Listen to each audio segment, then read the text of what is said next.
Hello Jams. Today we study about Huygens eyepiece. Okay, in this video we study about Huygens eyepiece और हम कौन कौन से topic cover करेंगे. हम सबसे पहले पढ़ेंगे कंस्ट्रक्शन, उसके बाद हम पढ़ेंगे वर्किंग, उसके बाद हम पढ़ेंगे equivalent focal length, then position of cross wire and at the end of the video we discuss about cardinal points. Okay, तो सबसे पहले कंस्ट्रक्शन देख लेते हैं हम लोग. हाँ, तो देखिए कंस्ट्रक्शन में मैंने आपको पिछली वीडियो में बताया था कि आईपीस कैसे बनता है. क्या उसमें दो लेंसेज होते हैं. अब हमें हाइगेन आईपीस बनाना है, तो उसमें जो दो लेंसेज यूज कर रहे हैं हमें अब ये देखना पड़ेगा हमें लेंसेज कैसे यूज करने हैं. ये तो हमें पता है प्लेनो कॉन्वेक्स लेंस ही यूज होंगे, लेकिन अब कौन सा बड़ा होना चाहिए, कौन सा छोटा होना चाहिए, किसकी फोकल लेंथ क्या होनी चाहिए, उनके बीच का डिस्टेंस हम लोगों को क्या रखना चाहिए, ये सब आपको रटना नहीं है. ठीक है, ये सब हमें अभी पता चल जाएगा कैसे कैसे लेते हैं. ठीक है, आपको खुद सबका कारण होगा कि क्या लेना चाहिए और क्यों लेना चाहिए, आराम से आपको समझ में आ जाएगा. अभी हम देखते हैं. पिछली वीडियो में हमने ये भी देखा था कि स्फेरिकल एब्रेशन और क्रोमैटिक एब्रेशन उन्हें कम करने की कंडीशन थी. सबसे पहली कंडीशन क्या थी, स्फेरिकल एब्रेशन में D is equals to F1 minus F2 लेते थे और क्रोमैटिक एब्रेशन में D is equals to F1 plus F2/2 लेते थे. इन्हीं दोनों कंडीशन से हमें पता चलेगा कि हमें क्या क्या लेना चाहिए, क्या फोकल लेंथ लेनी चाहिए दोनों लेंसेज की, और हमें इनके बीच का डिस्टेंस क्या लेना चाहिए. D इसमें क्या है, इन दोनों लेंसेज के बीच का डिस्टेंस. अभी मैं पूरा बताऊंगी ये कैसे बना है डायग्राम, उसकी चिंता नहीं करनी है. हाँ, F1 और F2 हमें देखना है कि ये जो लेंसेज है इनकी फोकल लेंथ है, हाँ, वो कितनी कितनी लेनी है करके. हाँ, तो अभी ये दो कंडीशंस हैं, इन्हीं दो कंडीशन से आपको सब समझ में आ जाएगा. इन दो कंडीशन में D है दोनों लेफ्ट हैंड साइड में, तो राइट हैंड साइड इक्वल होंगी. हमने इन दोनों इक्वेशन से राइट हैंड साइड को इक्वल रख लिया. ओके, अब राइट हैंड साइड को इक्वल करके सिंपल मैथमेटिक्स की और हम यहाँ पर आ गए. 3F2 is equals to F1. तो यहाँ से हमारा F1 रेशियो F2 कितना आएगा, 3:1. ठीक है, तो यहाँ से हमें पता चल गया जो हमारे लेंसेज हैं हमें उसमें किस रेशियो में उनकी फोकल लेंथ लेनी है. हमें लेनी है 3:1 में. ठीक है, और हमें ये सब यहाँ से पता चल गया इसे थोड़ा सा सॉल्व करके, और ये सॉल्व करना बहुत ही ज्यादा इजी, आप सब कर सकते हैं आराम से. तो 3:1 हमें यहाँ से पता चल गया, और हमें इतना तो पता ही था कि ये बड़ा होगा और वो छोटा होगा. मैंने आपको पिछली वीडियो में ही बताया था field lens field of view बढ़ाने के लिए यूज होता है, तो इसका जो एपरेचर है वो ज्यादा होना चाहिए. तो फील्ड लेंस हमारा बड़ा होता है हमेशा और आई लेंस छोटा होता है. बस इसमें एक चीज याद रखने की बात है कि यहाँ पर हमारा ऑब्जेक्ट रखा होता है ना, तो ऑब्जेक्ट की साइड पे दोनों कर्व्ड सरफेसेस आएंगी लेंसेज की. ठीक है, तो यही आपको याद रखना है. तो आपको F1 F2 पता चल गया, 3:1 लेना है. तो अब मैंने लेट कर लिया है कि अगर मैं F2 को F लूंगी तो मेरे को पता है कि F1 कितना आ जाएगा, 3F आ जाएगा, तभी तो इनका रेशियो 3:1 रहेगा. तो इन दोनों को मान लिया. अब मेरे को पता लगाना है कि इन दोनों के बीच का डिस्टेंस क्या होना चाहिए. ठीक है, तो अगर मैंने F2 को F ले लिया है, F1 को 3F ले लिया है, तो मुझे डिस्टेंस ये इस वाले फॉर्मूले में रख दीजिए, मतलब इस इक्वेशन में रख दीजिए, इस इक्वेशन में रख दीजिए, आपको मिल जाएगा D. तो यहाँ से आपको D मिलेगा 2F. तो हमें ये भी पता चल गया कि अगर हमारा फर्स्ट लेंस जो है वो 3F हो उसकी फोकल लेंथ, सेकंड लेंस की फोकल लेंथ F हो, तो उन दोनों के बीच का डिस्टेंस हमें 2F रखना है. अगर ये सारी कंडीशंस हम सेटिस्फाई कर देते हैं किसी आईपीस में, तो उसमें ना स्फेरिकल एब्रेशन रहता है और ना ही उसमें क्रोमैटिक एब्रेशन रहता है. तो हम बिल्कुल आइडियल लेके चलेंगे यही दोनों चीजें. ठीक है, तो हमने क्या ले लिया है, F2 हमारा क्या है, लेंस L2 की फोकल लेंथ, वो मैंने क्या ले लिया F. अब हमें पता है किसी भी लेंस की फोकल लेंथ दो होती है एक तरीके से, मतलब दो फोकस होते हैं ना उसके, किसी भी लेंस के, एक इस साइड होता है एक इस साइड होता है, फर्स्ट फोकल और सेकंड फोकल. ठीक है, तो मैंने ये जो F डिस्टेंस है ना उसको इतना बड़ा मान लिया है एक तरीके से ये. ठीक है, तो अब यहां से हम लोग मेजर करते हैं ऑप्टिकल सेंटर से कोई भी कोई भी डिस्टेंस जो है लेंस की वो हम मेजर करते हैं. तो अगर मैंने लेंस L2 के लिए जो F2 लिया है वो F लिया है, तो मैंने ये मान लिया है इतनी लेंथ जो होगी वो कितनी होगी, फोकल लेंथ होगी. तो ये डिस्टेंस आ गया F. सिमिलरली F1 जो है वो मेरा कितना है, 3F है. तो 3F मेरे को यहीं से मेजर, मतलब ये ऑप्टिकल सेंटर उससे 3F डिस्टेंस पे जाएंगे तो इतनी आएगी. ठीक है, तो इधर से मतलब अगर ये पॉइंट कुछ है तो यहां से ये है F और ये है 3F. फोकल लेंथ पता चल गई, आपको याद नहीं करनी है, बस यहाँ से सॉल्व कर लीजिए, आ जाएगा. ठीक है, और इन दोनों लेंसेज को कैसे एडजस्ट करना है कि इनके बीच का डिस्टेंस जो है वो कितना हो जाए, 2F हो जाए. ठीक है, तो मैंने ये ऐसे रखा है कि इन दोनों के बीच का डिस्टेंस 2F है. ओके, तो आई थिंक आपको ये चीज तो समझ में आ गई होगी. कंस्ट्रक्शन में यही है, बाकी कैसे कैसे इमेज फॉर्म हुई है वो मैं अब हम लोग वर्किंग की बात करेंगे ना, तो उसमें वर्किंग में क्या है, यहाँ पे हमें पता है ये सिर्फ आईपीस बना हुआ है. आईपीस से आगे हम लोग जानते हैं ऑब्जेक्टिव लेंस होता है। ऑब्जेक्टिव लेंस से आगे हमारा क्या होता है, ऑब्जेक्ट रखा होता है। तो ऑब्जेक्ट अगर कुछ रखा हुआ था, ऑब्जेक्टिव लेंस ने उसकी जो इमेज बनाई है वो कहाँ बनाई है, ये देखिए जो रेज आ रही है ना, ये ऑब्जेक्टिव लेंस यहाँ था, उससे पीछे ऑब्जेक्ट था, ऑब्जेक्ट से ऑब्जेक्टिव लेंस से फिर उसके बाद जो रेज आई है वो ये है, और उसने उसका इमेज कहाँ फॉर्म किया है, I1 डैश पर। मतलब ऑब्जेक्टिव लेंस ने ऑब्जेक्ट का जो इमेज बनाया है वो कहाँ बनाया है, I1 डैश पर। ठीक है, अब दूसरा क्या आता है हमारा, फील्ड लेंस आता है। फील्ड लेंस के लिए ये जो है, अभी आपको और कुछ नहीं देखना है, ये सब छुपा लीजिए एक तरीके से, या फिर देख लीजिए यहाँ पे है ही नहीं। ऑब्जेक्टिव लेंस ने बनाई यहाँ पर इमेज, ठीक है, ये इमेज फील्ड लेंस के लिए ऑब्जेक्ट का काम करेगी।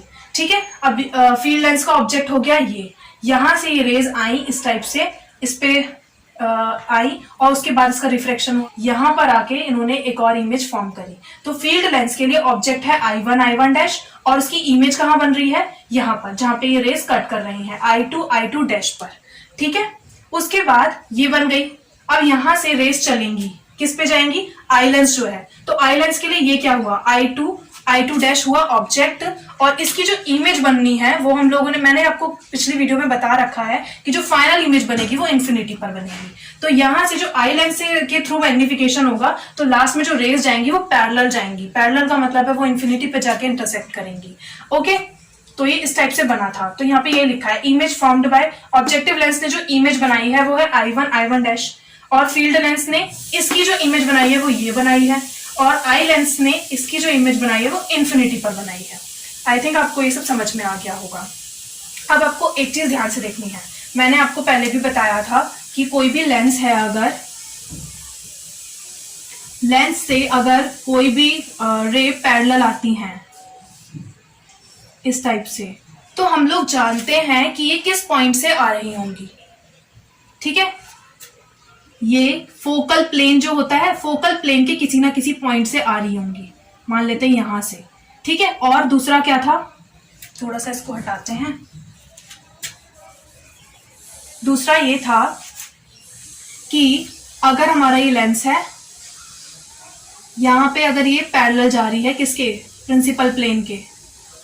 ठीक है, तो हम ये भी जानते हैं ये रे कहां से आ रही होगी, पीछे ये आ रही होगी इसके फोकल से, फोकल पॉइंट से। तो फोकल पॉइंट से कोई भी रे अगर आती है तो वापस जो जब इस लेंस के थ्रू वो जाती है तो वो पैरेलल हो जाती है। ठीक है, तो इस प्रॉपर्टी का ही यूज हम यहाँ करेंगे। अब ये देखिए, ये रेस कहां से आ रही है, ये रेस पैरेलल हो जा रही है, किस लेंस के थ्रू पैरेलल हो रही है, ये क्या है, आई लेंस। आई लेंस के थ्रू, मतलब आई लेंस से रिफ्लेक्शन के बाद ये क्या हो गई, पैरेलल हो गई। मतलब इस आई लेंस के लिए जो ऑब्जेक्ट रखा होगा वो कहाँ रखा होगा, यहाँ पे कहाँ रखा था। अगर ये पैरेलल चली जाती हैं, मतलब अगर यहाँ पे इंफिनिटी पे जाके बन रहा है इमेज, तो इसका ऑब्जेक्ट कहाँ रखा होगा, फोकल पे रखा होगा। तो आई लेंस के फोकल पर क्या रखा होगा, इसका ऑब्जेक्ट रखा होगा। किसका ऑब्जेक्ट, आई लेंस के लिए जो भी ऑब्जेक्ट है, आई लेंस के लिए ऑब्जेक्ट क्या है, I2 डैश है, तो ये कहाँ रखा होगा, ये पोजीशन हमें पता चल गई, आई लेंस के फोकल पे रखा होगा। हमें पता है आई लेंस के लिए हमने फोकल क्या माना है, F2 = F, तो F, तो ये डिस्टेंस हमें पता चल गई, ये है F। ठीक है, एक बार और देख लेते हैं।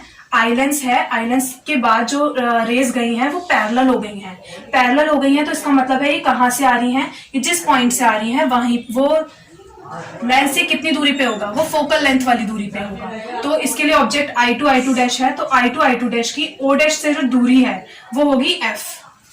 ठीक है, तो हमें क्या क्या डिस्टेंसेस पता चल गई, ये तो है 2F, ये 3F, ये F और ये भी F।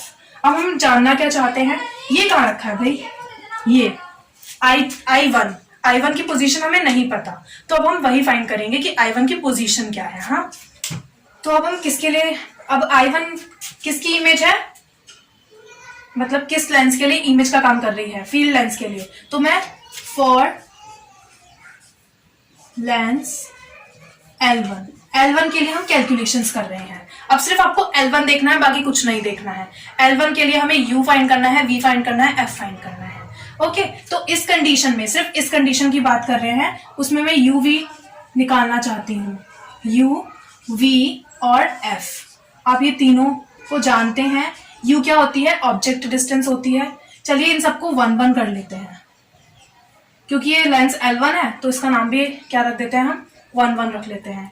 U1 मतलब इसके लिए ऑब्जेक्ट क्या है, I1 I1 डैश, ये इसके लिए ऑब्जेक्ट है ना। ये डिस्टेंस हम नहीं जानते तो ये हमें फाइंड करनी है।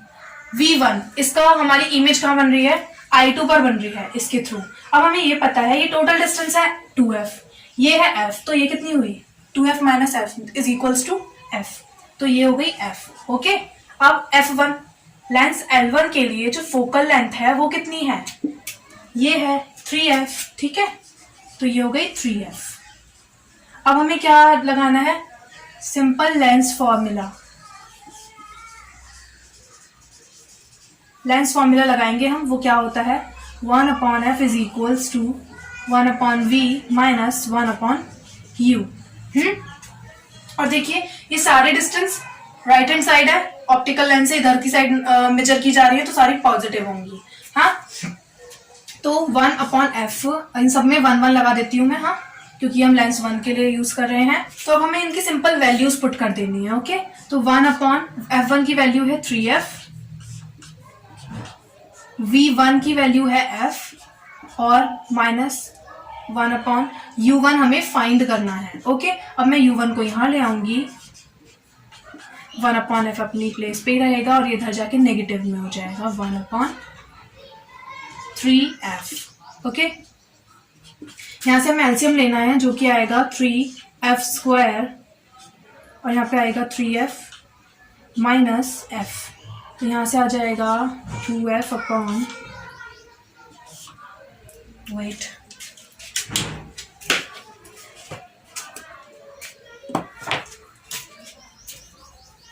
यहाँ से हमारा आ जाएगा 2f upon 3f² is equals to 2/3f।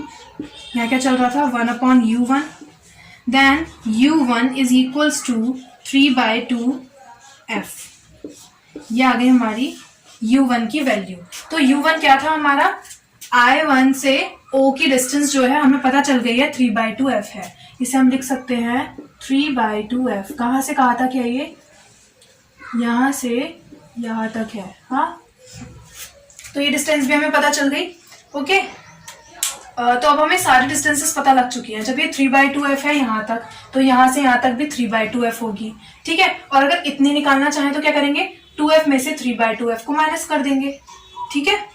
तो इस टाइप से आपकी सारी वैल्यू, मतलब आपको सारी लेंथ पता चल जाएंगी कौन किससे कितनी दूरी पर रखा हुआ है। ये इसकी वर्किंग थी, ठीक है। अब हमें निकालना है इक्विवेलेंट फोकल लेंथ, ठीक है। तो देखते हैं इक्विवेलेंट फोकल लेंथ कैसे निकालते हैं। इक्विवेलेंट फोकल लेंथ का मतलब इन दोनों कंबाइन लेंस की जो फोकल लेंथ होगी वो निकालनी है हमें, ठीक है। कंबाइन लेंस की फोकल लेंथ का आपको फॉर्मूला भी पता होगा, ठीक है। क्या होता है 1/, ये है capital F। Okay, capital F से मैं किसको डिनोट कर रही हूँ, इक्विवेलेंट फोकल लेंथ को, या कंबाइन फोकल लेंथ भी बोल सकते हैं। इसका फॉर्मूला होता है 1/f1 plus 1/f2 minus d/f1 f2, ठीक है। ये इसका फॉर्मूला है। अब हमें सब कुछ पता है, हमें पता है f1 हमारा क्या है 3f है और f2 हमारा क्या है f है। ओके, अब हमें पुट करनी है वैल्यू और हमें d भी पता है, d is equals to 2f है। ये सब इसके अंदर पुट करेंगे तो हमें क्या मिल जाएगा, इक्विवेलेंट फोकल लेंथ। अब ये जो इक्विवेलेंट फोकल लेंथ है उसको हम क्या कह सकते हैं, वो एक तरीके से पूरे आईपीस की फोकल लेंथ हुई ना, क्योंकि दोनों कंबाइन लेंस की फोकल लेंथ का हो, आईपीस की फोकल लेंथ का हो, बात एक ही है, वो क्या है इक्विवेलेंट फोकल लेंथ। तो हमें सब कुछ पुट कर देना है। देखिए बहुत आराम से ठीक से हो जाएगा 1/3f। वैसे कैलकुलेशन वाला पार्ट तो इसका बहुत ही ज्यादा इजी है, कुछ है ही नहीं इसमें, ठीक है। 1/3f plus 1/f minus 2/3f। Okay, अब हमें यहाँ से क्या ले लेना है, एलसीएम ले लेना है। हाँ, तो यहाँ पे आ जाएगा f plus 3f minus 2f, तो यहाँ से हो जाएगा 4f माइनस 2f/3f²। यहाँ से आ जाएगा 2f/3f² is equals to 2/3f। ये हमारा चल रहा था 1/F। Then capital F is equals to क्या आ जाएगा 3/2f। ठीक हो गया। देखिए ये पूरा का पूरा किसकी तरह है, U1। जो भाई U1 की वैल्यू क्या आई थी, U1 की वैल्यू भी तो यही आई थी 3/2f। हाँ, और f फोकल लेंथ भी यही है, तो हमें इक्विवेलेंट फोकल लेंथ भी पता चल गई है जो कि है 3/2f। ठीक है, तो हम कहाँ तक कंस्ट्रक्शन कर चुके हैं, वर्किंग कर चुके हैं, इक्विवेलेंट फोकल लेंथ कर चुके हैं। अब हमारा बात आएगी पोजीशन ऑफ क्रॉस वायर। ठीक है, ये थोड़ा अच्छे से समझिएगा। तो अब हम पढ़ेंगे पोजीशन ऑफ क्रॉस वायर। ठीक है, हाइगेन आईपीस में हमें क्रॉस वायर कहाँ लगाना चाहिए। तो देखिए क्रॉस वायर की दो ही पोजीशन है, मैंने क्या बताया था, या तो हमें आईपीस के अंदर लगाना है क्रॉस वायर यहाँ पे कहीं पे, या फिर आईपीस से बाहर लगाना है क्रॉस वायर। ठीक है, तो अब हम देखते हैं कहाँ लगना है। और ये बात भी थी, और दो कंडीशंस मैंने आपको बताई थी पोजीशन ऑफ क्रॉस वायर में। पहली क्या थी कि जो मतलब क्रॉस वायर की जो इमेज बननी चाहिए वो कहाँ बननी चाहिए, जहां ऑब्जेक्ट की इमेज बन रही है। ठीक है, दोनों की इमेज साथ बननी चाहिए। ठीक है, तो एक कंडीशन ये हो गई। सेकंड कंडीशन क्या थी, ये थी कि दोनों लेंसेज के थ्रू क्रॉस वायर मैग्नीफाई होना चाहिए। क्रॉस वायर की जो इमेज बन रही है वो दोनों लेंसेज के थ्रू मैग्नीफाई होके बननी चाहिए। ठीक है, तो वैसे मैं डायरेक्ट शब्दों में कहूं, जैसा कि किताबों में लिखा हुआ है कि हमें अपना क्रॉस वायर I2 पे लगाते हैं, हम लगाना चाहिए, I2 पे लगाना चाहिए। ठीक है, अब क्यों कैसे वो सब हम अब डिस्कस करेंगे। हमारे ऑब्जेक्ट की जो फाइनल इमेज बन रही है वो कहाँ बन रही है, इन्फिनिटी पे बन रही है। तो हम अपने क्रॉस वायर की इमेज कहाँ बनानी है, वो भी इन्फिनिटी पे बनानी है। ये भी तो एक कंडीशन थी ना हमारी क्रॉस वायर की पोजीशंस में, कि दोनों की मतलब ऑब्जेक्ट की इमेज और क्रॉस वायर की इमेज, दोनों की इमेज साथ में बननी चाहिए। ठीक है, तो ऑब्जेक्ट की इमेज बन रही है इन्फिनिटी पे, तो क्रॉस वायर की इमेज हमें इन्फिनिटी पे बनाने के लिए क्रॉस वायर को कहाँ रखना चाहिए, तो इस लेंस के लिए इसकी फोकल लेंथ यहां पर आ रही है, मतलब I2 पे। अगर मैं अपना कोई क्रॉस वायर है, कोई भी चीज अगर यहां रखती हूं ना, तो उसकी इमेज आई लेंस से मैग्नीफाई होके इन्फिनिटी पे बनेगी। ठीक है, तो यही तो हम चाहते थे ना, मतलब एक कंडीशन सेटिस्फाई हो जाएगी अगर मैं अपने क्रॉस वायर को यहां रख दूं तो। ठीक है, और दूसरी हमें दूसरी वाली भी सेटिस्फाई करनी है। दूसरी वाली में क्या था कि इन दोनों लेंसेज के थ्रू मैग्नीफाई होना चाहिए। अब ये देखिए कि इन दोनों के बीच में अगर मैं कहीं पे भी इमेज रखती हूं तो वो सिर्फ इस लेंस के थ्रू मैग्नीफाई होगी, इस लेंस के थ्रू नहीं होगी। ठीक है, अब ये सोचोगे आप कि ये रखा है तो ये भी तो मैग्नीफाई हो रहा है फील्ड लेंस से, ये वर्चुअल इमेज है। ठीक है ना, वर्चुअल इमेज, तो इसका हो सकता है, लेकिन अगर मैं क्रॉस वायर रख दूंगी तो वहां से ऐसा कुछ नहीं होगा। ठीक है, वहां वो सिर्फ किसके लिए मतलब उसका मैग्निफिकेशन कौन से लेंस से होगा, सिर्फ आई लेंस से होगा। तो ठीक है, तो हमारी दूसरी जो कंडीशन है वो तो कभी सेटिस्फाई हो ही नहीं पाएगी अगर हमारा क्रॉस वायर इन दोनों के बीच में रखा है। ठीक है, और सिर्फ एक मतलब यही एक कंडीशन है जहां पे अगर मैं रखूंगी तो एक कंडीशन सेटिस्फाई हो सकती है। मतलब अगर मैं अपनी क्रॉस वायर को यहां रखूंगी तो उसकी इमेज फाइनल पे बन जाएगी, लेकिन वो इन दोनों से मैग्नीफाई नहीं होगा। और अगर इसके अलावा कहीं पे भी रखूंगी तो दोनों में से कोई कंडीशन सेटिस्फाई नहीं होगी। ठीक है, तो यहाँ पे तो सबसे अच्छी पोजीशन अभी तक के लिए बाकी के कंपैरिजन में यही है। ठीक है, अब मैं देख लेती हूँ इसके बाहर अगर हम रखते हैं तो। अगर इसके बाहर कहीं रखना है तो हमें ऐसा रखना पड़ेगा, दोनों कंडीशंस को देखना है। पहले हम कौन सी कंडीशन देख लेते हैं कि वो दोनों लेंसेज से मैग्नीफाई हो। तो यहाँ पे आप कहीं पे भी रखोगे तो दोनों लेंसेज से मैग्नीफाई हो जाएगा, तो मतलब एक कंडीशन सेटिस्फाई हो रही है। लेकिन यहाँ पे हमें ऐसी जगह रखनी पड़ेगी कि उसकी फाइनल इमेज कहाँ बने, इन्फिनिटी पे बने। ठीक है, क्रॉस वायर की फाइनल इमेज इन्फिनिटी पे बने। ये वाली कंडीशन ज्यादा इंपॉर्टेंट है as compare to second condition. क्या थी कि इन दोनों से ये मैग्नीफाई हो उसकी इमेज। ठीक है, ज्यादा इन दोनों में से अगर मतलब दो है ना हमारी कंडीशंस, पहली क्या है हमारी कि दोनों लेंस से मैग्नीफाई हो, L1 और L2 दोनों से मैग्नीफाई हो। दूसरा क्या है, इन्फिनिटी पे बने। तो इन दोनों में से अगर मैं देखूं कि कौन सी ज्यादा, मतलब अगर कहीं पे ऐसा पूछा जाए कि दोनों में से एक ही सेटिस्फाई हो सकती है, बताओ किसको करवाना है, तो हम इसको करवाएंगे हमेशा। ठीक है, क्योंकि अगर साथ में नहीं बनेगी इमेज तो हम देख ही नहीं पाएंगे ना। अब क्रॉस वायर को यहां से देखने में पता लग रहा है और जो हमारी ऑब्जेक्ट रखा है उसको यहां से देखने में पता लग रहा है, तो बताना कहाँ पे देखोगे, तो मतलब ये तो बहुत ज्यादा अनकन्वीनियंट हो जाएगा ना। तो इस चीज से छुटकारा पाने के लिए ये वाली हमें कंडीशन सेटिस्फाई करानी ही करानी है, ये हो या ना हो। मतलब हम चाहेंगे कि ये भी हो जाए, लेकिन अगर नहीं हो पा रही है तो फिर हमें ये वाली तो करनी ही करनी है। ठीक है, तो अगर मैं इसके इधर रखती हूँ कहीं, तो मैंने आपको बताया कि दोनों लेंसेज से मैग्निफिकेशन होगा, ये वाली कंडीशन सेटिस्फाई होगा अगर मैं इधर से इधर कहीं पे भी रखूंगी अपनी क्रॉस वायर को। तो चलो एक कंडीशन सेटिस्फाई हो गई। अब दूसरी देखते हैं, ये इन्फिनिटी वाली जो कि ज्यादा इंपॉर्टेंट है। अगर मैं यहाँ रखूंगी नहीं बनेगी इन्फिनिटी पे, यहाँ रखूंगी नहीं बनेगी इन्फिनिटी। मुझे कहाँ रखनी चाहिए, जहां हमारा ऑब्जेक्ट रखा है मतलब ऑब्जेक्ट जहां पे भी रखा है तो उसकी फाइनल इमेज कहाँ बन रही है, इन्फिनिटी पे बन रही है। मतलब ऑब्जेक्ट जहां रखा है वो एक ऐसी पोजीशन है जहां अगर मैं क्रॉस वायर रख दूं तो उसकी इमेज जो बनेगी वो कहाँ बनेगी, फाइनल पे बनेगी। लेकिन अब मैं अपने क्रॉस वायर को अपनी ऑब्जेक्ट के साथ तो घुमा नहीं सकती ना, मतलब उसके साथ साथ थोड़ी ना लेके जाऊंगी कि जहां जहां वो जा रहा है। हाँ, तो फिर वो तो बिल्कुल ही, मतलब ये वाली कंडीशन तो किसी भी हालत में सेटिस्फाई होनी नहीं है अगर इसे बाहर लेके जाओगे तो। ठीक है, तो हमारे पास सिर्फ एक ही ऐसी पोजीशन बची जहां हम अपने क्रॉस वायर को लगा सकते हैं। कौन सी बची, I2। अगर वहां रखेंगे तो कम से कम ये कंडीशन तो सेटिस्फाई हो रही है। ठीक है, तो इसीलिए हम अपने क्रॉस वायर को कहां रखते हैं, I2 पे रखते हैं, जिससे कि उसकी फाइनल इमेज कहां बनती है, इन्फिनिटी पे बनती है। तो आपको समझ में आ गया होगा कि क्रॉस वायर कहां लगाना है हमें, हाइगेन आईपीस में। कहां लगाना है, I2 पे लगाना है। ठीक है, ये याद रखना है। लेकिन आपको कई जगह पढ़ने को मिलेगा, गूगल पे मिला था मेरे को भी, कि हाइगेन आईपीस में क्रॉस वायर नहीं होता है। और मैं काफी डिस्टर्ब हो गई कि कहीं पे लिखा है I2 पे होता है, कहीं पे लिखा है कि क्या बोलते कहीं नहीं होता।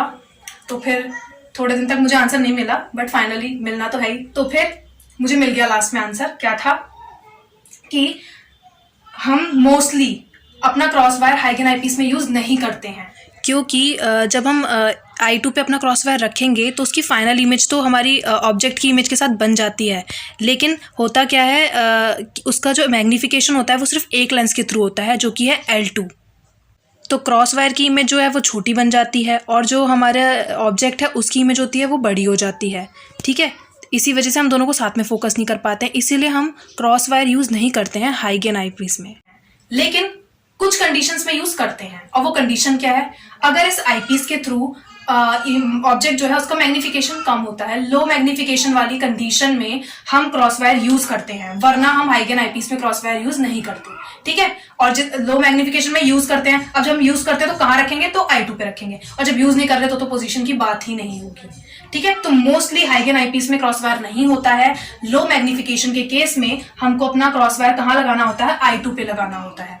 ठीक है, तो शायद आपको क्लियर हो गया होगा पोजीशन ऑफ क्रॉस वायर। तो अब हम पढ़ेंगे position of cardinal points in हाइगेन आईपीस। ओके, तो कार्डिनल पॉइंट्स हमें पता है टोटल कितने होते हैं, 6 होते हैं, जिसमें से 2 क्या होते हैं, हमारे प्रिंसिपल पॉइंट होते हैं, 2 फोकल पॉइंट होते हैं, और लास्ट 2 हमारे क्या होते हैं, नोडल पॉइंट्स होते हैं। ठीक है, तो आपको ही पता होगा अल्फा 1 क्या होता है, अल्फा 2 क्या होता है, बीटा 1 क्या होता है, बीटा 2 क्या होता है। अल्फा 1 हमारा क्या होता है, अल्फा 1 और अल्फा 2 किसकी पोजीशन को बताते हैं, प्रिंसिपल पॉइंट्स की पोजीशन को बताते हैं। ठीक है, अब प्रिंसिपल पॉइंट में अल्फा 1 जो है वो फर्स्ट प्रिंसिपल पॉइंट की पोजीशन बताता है।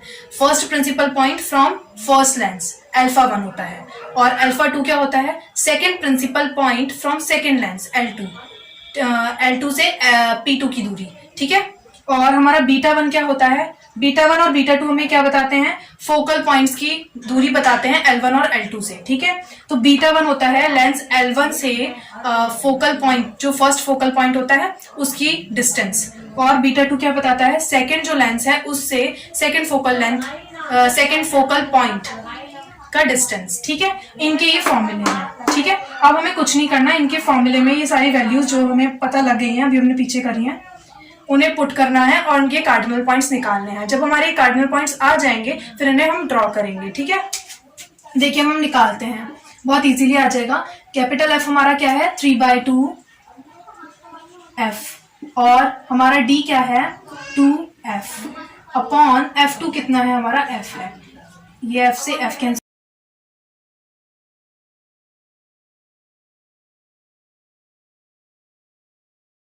ठीक है, तो अल्फा 1 की पोजीशन क्या है, L1 से P1 3F आ गई है। अब हमें देखना है ये माइनस कैपिटल F की वैल्यू 3/2F, D की वैल्यू है 2F अपॉन F1 है 3F से 3F कैंसिल है, 2 से 2 कैंसिल है, माइनस F बचेगा हमारे पास। ओके, ठीक हो गया, चेक करते रहना चाहिए साथ में। हाँ, अब यहाँ पे आएगा माइनस F की वैल्यू है हमारे पास 3/2F, 1 minus 2F upon F से F कैंसिल हो जाएगा, 1 माइनस 2, -1 आएगा, -1 और प्लस -1 यहाँ से प्लस हो जाएगा, तो ये आ जाएगा 3/2F। ठीक हो गया, अब यहाँ से आएगा capital F 3/2F 1 minus 2f upon 3f, f से f कैंसिल हो जाएगा, यहाँ से आएगा एलसीएम 3 माइनस 2 1/3 में से ये वाला 3 यहाँ से कैंसिल हो जाएगा और बचेगा हमारे पास f/2। I think simple mathematics है, आप लोग खुद भी कर सकते हैं। तो ये हमारे आ गए पॉइंट्स। अब इसके थ्रू हमें क्या बनाना है, हमारा डायग्राम बनाना है। हम ड्रॉ करेंगे कार्डिनल पॉइंट्स को, ठीक है। तो चलिए ड्रॉ कर लेते हैं।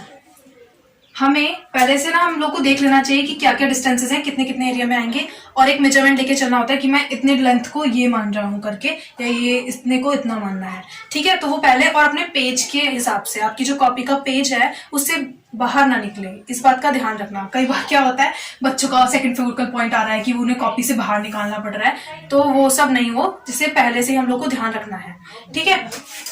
ये हमारा L1 लेंस हो गया। अब मैं L1 से L2 की डिस्टेंस जो लूंगी वो 2f लूंगी। ये इतना मान लेती हूँ, इतना मैं इतने को 2f मान रही हूँ। तो इसका आधा, यहाँ पे मुझे f भी चाहिए क्योंकि मेरे को 3f चाहिए ना। ये थोड़ा छोटा है, ये हो गया, ठीक है। ये हमारा लेंस L2 हो गया। इन दोनों के बीच का डिस्टेंस मैंने क्या बोला कि मैंने अपने लेंस मतलब अपने स्केल में मान लिया है कि मेरा इतना जो है 2f है। अब इसका मैं हाफ कर दूंगी जस्ट, तो मेरे को एक लेंथ मिल जाएगी f, ठीक है।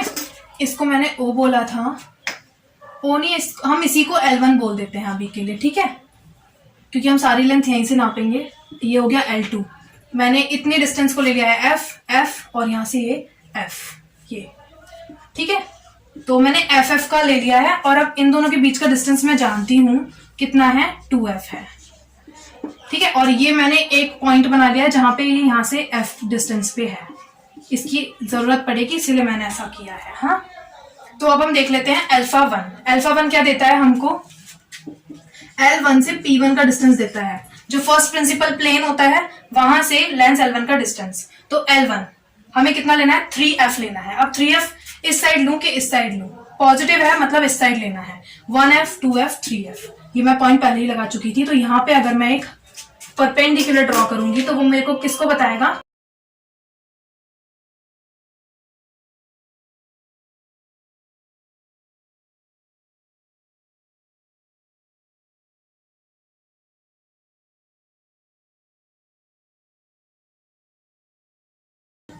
तो ये है फर्स्ट प्रिंसिपल प्लेन।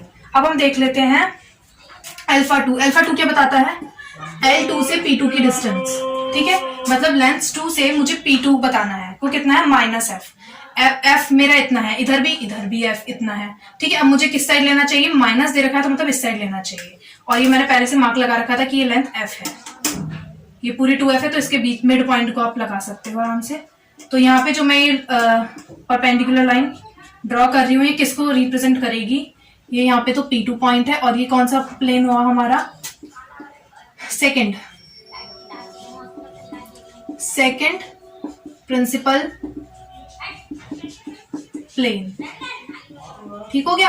अब दोनों प्रिंसिपल प्लेन्स आ गए हैं, और अब हमें क्या देखना है, अब हमें देखना है हमारा फोकल प्लेन। β1 किसको बताता है, L1 से F1 की डिस्टेंस। मतलब जो फर्स्ट फोकल प्लेन है वो L1 से कितनी दूर है, 3/2f है, ठीक है। यहाँ वो पॉजिटिव साइड है तो मतलब इस साइड, यहाँ से लेके यहाँ तक की डिस्टेंस ये 2f, ये क्या हो गया f, तो ये टोटल कितनी है, 3f है। 3f का अगर मैं हाफ कर दूंगी, ठीक है, तो मुझे क्या मिल जाएगा, β1, ठीक है। तो इसका हाफ अप्रोक्स ये, ठीक है। ये सब ऐसे ही चलता है, मतलब इतना ज्यादा वैसे नहीं करना है कि बिल्कुल नाप तोल के, थोड़ा अप्रोक्स भी चल जाता है। तो यहाँ पे मेरा क्या होगा,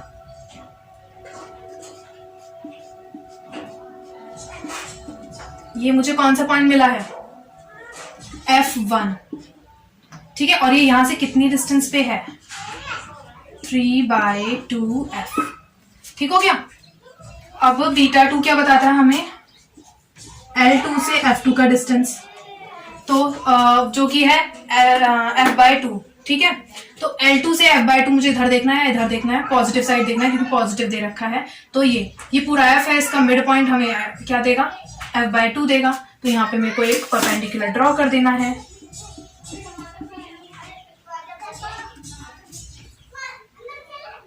ये हो गया हमारा F2। तो ये क्या बता रहा है हमारा सेकेंड फोकल प्लेन, और ये क्या था first focal plane. Nodal points कहाँ होंगे हमारे? नोडल पॉइंट्स जहां पे उनकी पोजीशन है वहीं पर रहेंगे, मतलब सॉरी, जो उनके प्रिंसिपल पॉइंट्स हैं वहीं पे नोडल पॉइंट्स होंगे। क्यों ऐसा? क्योंकि जो लेंसेज हैं वो एयर में, हम मतलब सेम एयर भी नहीं लेते हैं, हम ऐसे मीडियम में रखे हैं कि जहां पे रिफ्रैक्टिव इंडेक्स सेम है, मतलब लेंस के इधर भी इधर भी इधर भी इधर भी हर जगह रिफ्रैक्टिव इंडेक्स सेम है। तो ऐसे में क्या होता है, हमारे जो प्रिंसिपल पॉइंट्स होते हैं और जो नोडल पॉइंट्स होते हैं वो कॉन्साइड कर जाते हैं। तो यहीं पे हमारा N2 होगा और यही हमारा N1 भी होगा। तो ये टोटल हमारे 6 नोडल पॉइंट्स आ गए हैं। ठीक है, तो हाइगन आईपीस आई थिंक खत्म हो चुका है, या इट्स ओवर। तो हम सब कुछ पढ़ चुके हैं हाइगन आईपीस के बारे में, सब कुछ ठीक है। So thank you for watching my video, and if you like my video then please like, share and subscribe my channel.